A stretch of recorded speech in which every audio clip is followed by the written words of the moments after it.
سلام سلام كما يتوعلو كما يتمسيو زي خبركم من زي خبركم نتخطاتلتي مدباتنا نلوم دما سلفي ريفورم عباي بريطانيا شدش ميت الشح سدتنياتات نمسواق زوج صوتنا عملكيتو تمال نزوات صحف نباخ من بلو مكتتالكم مقدم بريطانيا سلفي ريفورم شدش ميت الشح سدتنياتات نمسواق يوتن سلفي ريفورم عباي بريطانيا سدتنياتات نملاس نهاجرات كخف المقانون أفليتو እቲ ሰልፊ ናብ ስልጣን እንተመጽዩ ኣማይታ ሸሓት ስደተኛታት ንምስጓቅ ዘኽእል ውጥን ከም ዝሓዘ ብምግላጽ ንከም በዓል ኣፍጋኒስታን ዝኣመሰለ ሃገራት ክኸፍል ምዃኑ ኣቢሩ መራሒ ሰልፊ ሪፎርም ኒጀል ፋራጅ ንኹሎም ብዘይ ፈቓድ ናብ ዓባይ ብሪጣንያ ዝኣትዉ ስደተኛታት ንምእሳርን ንምስጓግን ዘኽእል ናይ 5 ዓመት መደብ ኣውፅኡ ከም ዘሎ ገሊጹ እቲ ሰልፊ ቅድሚ 3 መዓልታት ብንኣሽቱ ጀላቡ ናብ ብሪጣንያ ዝኣተዉ ሓተት ዕቑባ ብጅምላ ክጥረዙ ከም ዝገብር ቃልኣትዩ ነይሩ እዚ ድማ ሰባት ክእሰሩን ክጥረዙን ምዃኖም ተፈሊጦም ቀልጢፎም ካብ ምምጻእ ክቆጠቡ ከም ዝገብሮም መራሒ እቲ ሰልፊ ኒጀል ፋራጅ ተዛሪቡ እዩ ብሰሉስ 26 ነሓሰ 2025 ድማ ኣብ ውሽጢ 5 ዓመታት 600,000 ሰባት ክስጎጉ ከም ዝኽእሉ ሓሳብ ኣቕሪቡ ብመሰረት እቲ ስርሒት ምምላስ ፍትሒ ዝብል ስም ዝተዋህቦ ውጥን ሰልፊ ሪፎርም ብሪጣንያ ዝኾነ ብንኣሽቱ ጀላቡ ናብ ዓባይ ብሪጣንያ ዝመጽእ ዕቑባ ከይሓትት ይኽልክል ነቶም ሰባት ድማ ክምለሱ ከም ዝገብር ይገልጽ እዚ ውጥን ውዕላት ምምላስ ስደተኛታት ንምዕዋት 2 ቢልዮን ፓውንድ ከም ዝስልዕን ምዝ ውጥን ኣብ ልዕሊ ዘይተሓባበረ ሃገራት እገዳ ክገብር ከም ዝኽእልን ሓላፊ ገሊጹ ፈራጅ ነዚ መደብ ወግዓዊ ኣብ ዝገበረሉ መድረኽ ዘይሕጋዊ ስደት ኣብ ልዕሊ እቲ ሃገር ዘነጻጸረ መዓት ይኽብል ገሊጽዎ እተን ጀላቡ ደው ክነብለን እንኽእለሉ እንኮ መንገዲ በቲ መስመር ዝመጽእ ሰብ ብምእሳርን ብምስጓጉን እዩ ኢሉ ቅድሚ ሕጂ ፖለቲካዊ መንገዲ ተጠቂምካ ጀምላዊ ምስጓግ ስደተኛታት ከተፈጽም ኣይከኣልን ኢሉ እኳ እንተነበረ ሕጂ እቲ ሰልፊ ተኣማንነት ዘለዎ ውጥን ኣውፅኡ መንግስቲ እንተኾይኑ ኣብ ውሽጢ 5 ዓመታት ኣማይታ ሸሓት ሰባት ክጥርዙ ምዃኖም ተዛሪቡ ኣብ ውሽጢ 5 ዓመታት 600,000 ሰባት ምስጓግ ሁንነታዊ ድዩ ተባሂሉ ዝተሓተተ ኣባል እቲ ሰልፊ እወ ክብል መሊሱ እቲ ሓላፊ ካብ ጋዜጠኛ ቢቢሲ ከምዚ ዝብል ሕቶ ቀሪቡሉ እዚ ኣውፅሕሞ ዘለኹም ውጥን ብኣሽሓት ዝቑፀሩ ሓተት ዕቑባ ናብተን ማእሰርቲ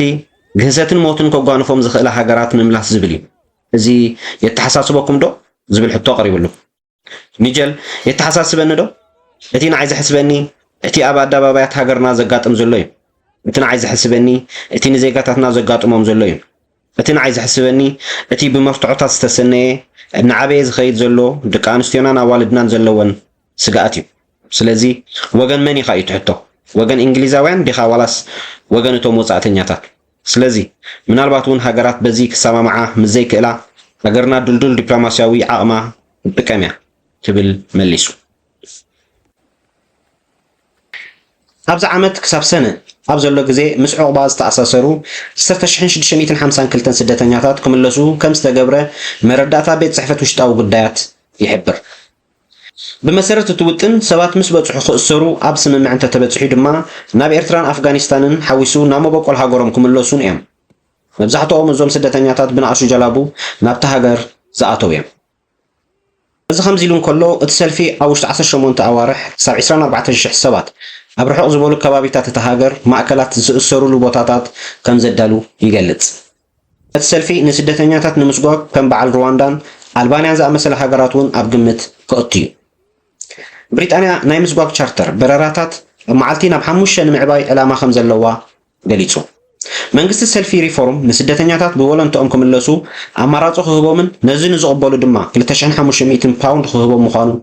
يقلت سلفي ريفورم اتوتن أوشت 5 عامتات أستات 10 بليون باوند خود مخانو كو أنت قلتse نتي منجستي أب هوتيلات عقبة زوجو جنزبن كالق وصايتاتن جن أبنوح إوان كقطب مخانو يقلت كل في نايت وطن دما زي حقاو سدت جاملاو مسقواك زبهل حدش إمامة مصداغي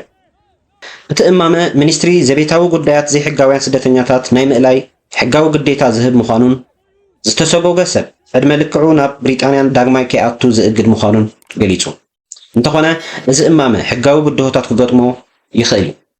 ጉዳይ ብንኣሽቱ ጀላቡ ዝኣቱ ስደተኛታት ኣብ ዝሓለፉ ዓመታት ሕቶ ዕቑባ ንኽውስኽ ኣበርክቶ ዝገበረ ኮይኑ መንግስቲ ዓባይ ብሪጣንያ ነቲ መሳገሪታት ደው ከብሎ ይደሊ ኣብዚ ዓመት 28288 ሰባት ብንኣሽቱ ጀላቡ ንመትረብ እንግሊዝ ሰጊሮም ኣትዮም ኣለዉ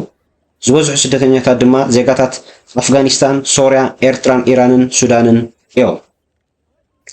መንግስቲ ሌበር ኣብ ዝሓለፈ ዓመት ኣብ ሓምለ ካብ ዝምረፅ ንድሓር ንምሓወር እቶም ኣሰጋገርቲ ጉጅለታት ብምስባር ብንኣሽቱ ጀላቡ ዝግበር ጉዕዞ ስደተኛታት ንምምካት ቃልኣት እዩ። መንግስቲ እታ ሃገር ኣብ ዝሓለፈ ወርሒ ምስ ፈረንሳ ዋን ኢን ዋን ኣውት ዝብል ስምምዕ ብምግባር ስደተኛታት ንምምላስ እውን ይሸባሸብ ኣሎ። ክንደይ ሰባት ናብ ፈረንሳ ክለኣኹ ከም ዝኽእሉ ዛጊት ብንጹር ኣይተቐመጠን። ብመሰረት እዚ ስምምዕ ዓባይ ብሪጣንያ ማዕረ ቁፅሪ ናይቶም ክሰግሩ ዘይፈተኑን ናይ ፀጥታን ብቕዓትን ምፅራይ ክሓልፉ ዝኽእሉ ሓተቲ ዕቑባ ትቅበል እያ። ዝኸበርኩም ተኸታተልቲ መደባትና እዚ ክትከታተልዎ ዝፀናሕኩም ሰልፊ ሪፎርም ዓባይ ብሪጣንያ ንስደተኛታት ኣመልኪቱ ንዘውፅኦ ፅሑፍ ካብ ቢቢሲ ዝረኸብናዮ ፅሑፍ እዩ። ስለምክትታልኩም ኣዝና ነመስግን። ንመደባትና ተፈቲኹሞ ሼር፣ ላይክ፣ ሳብስክራይብ ምግባር ክትሕመቑ ምሻ